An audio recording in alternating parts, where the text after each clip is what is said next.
One thing that I've found interesting is when you read Schaeffer's "He is there and he is not silent," in some ways a person, if they hadn't read his other works, could possibly conceive of Schaeffer being somewhat of a classicist.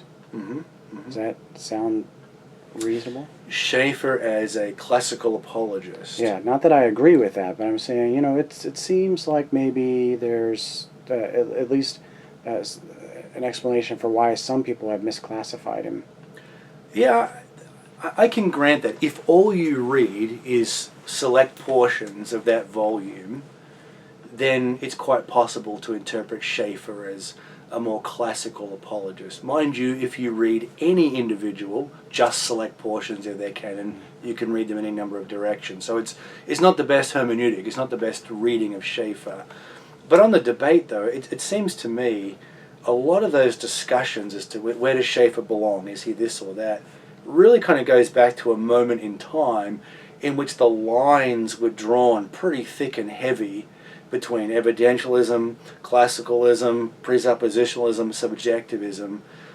My sense is as we step back from some of those debates, is there are some lines to be drawn, but they're nowhere near as thick and as clear as we may have imagined.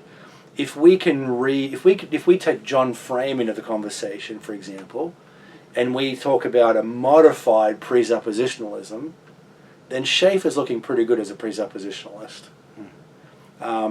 If we think of evidentialism in its current guise, which is much more attuned to kind of cultural trends and issues, and it's not quite so anti-presuppositional, Schaeffer looks pretty good as an evidentialist.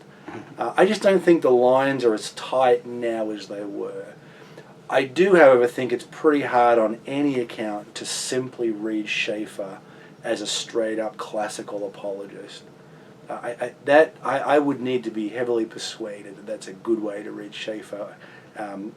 There's just very little support, I think. Yeah.